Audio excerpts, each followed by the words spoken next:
গোলাপ পিঠার একটা জিনিসই খুবই ভালো লাগে, জানি না আমার সাথে একমত হবেন কিনা। এটা খুবই সফট একটা পিঠা। দিস ইজ সাদের শর্মিন্দিনা। আশা করি সবাই অনেক বেশি ভালো আছেন। কথা না বাড়িয়ে চলুন কাজে চলে যাই। হাফ লিটার পরিমাণের দুধ চাল দিয়ে নিয়েছি আগে থেকেই। এখানে 1 কাপ পরিমাণ ময়দা দিয়ে নিলাম। এখানে আপনি এই ময়দার পরিবর্তে চালের গুঁড়াও ব্যবহার করতে পারেন। তো আমি এই পিঠাটা ময়দা দিয়ে খেতেই বেশি পছন্দ করি। তো এটা একটা ডো তৈরি করব। খুব ভালো করে মথে নিতে হবে। তো মথার জন্য আমি পিড়া বেলুন নামের যে জিনিসটা আছে সেখানে চলে গেলাম। তো এটাকে খুব ভালো করে মথে নিচ্ছি যাতে সুন্দর একটা রুটি তৈরি করা যায়। এখানে রুটিটা খুব সুন্দর না হলেও চলবে, যেহেতু কুকি কাটার বা একটা গ্লাস দিয়ে আপনি আলাদা ছোট ছোট রুটি বানিয়ে নেবেন এটার জন্য, যার জন্য রুটিটা মোটামুটি একটা শেপের হলেই হবে।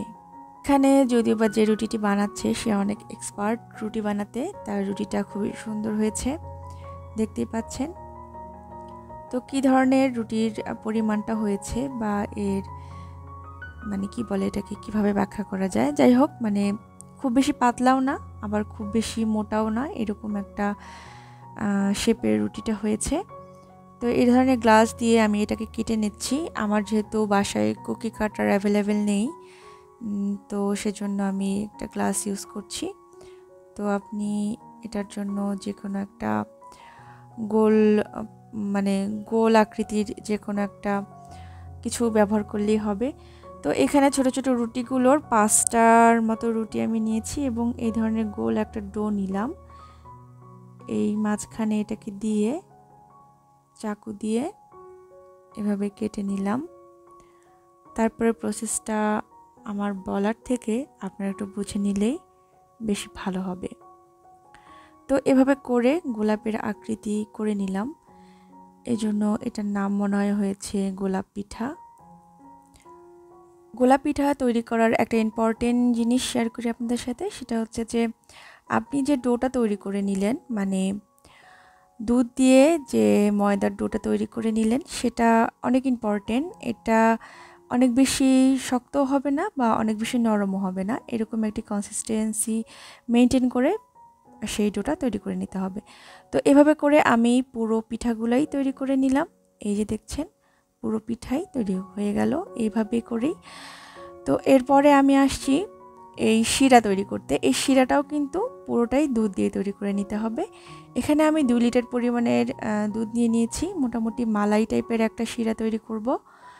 তো তেজপাতা দিয়ে দিয়েছি বা যে মশলাগুলো দিতে হয় সেগুলো দিয়ে নিলাম।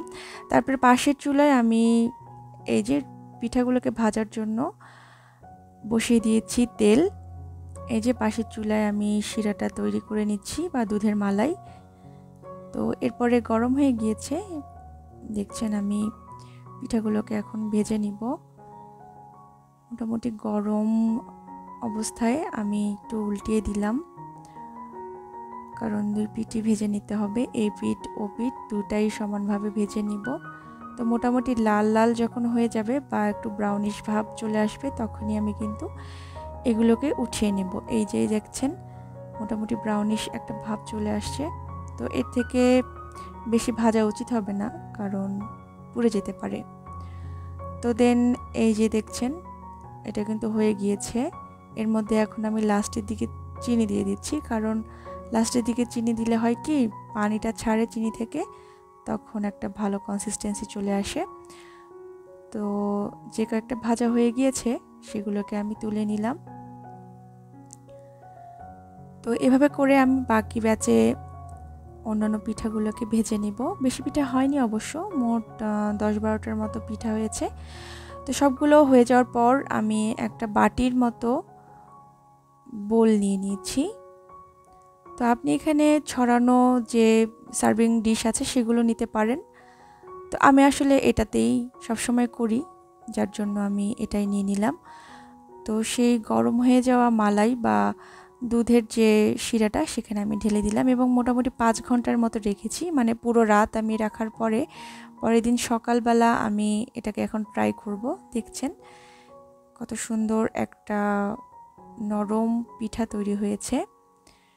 আপনি যদি আমার রেসিপি ট্রাই করে এটা বানিয়ে ফেলেন তাহলে অবশ্যই কমেন্ট করে জানাতে ভুলবেন না। অন্য কোনো ভিডিওতে আবার দেখা হয়ে যাবে।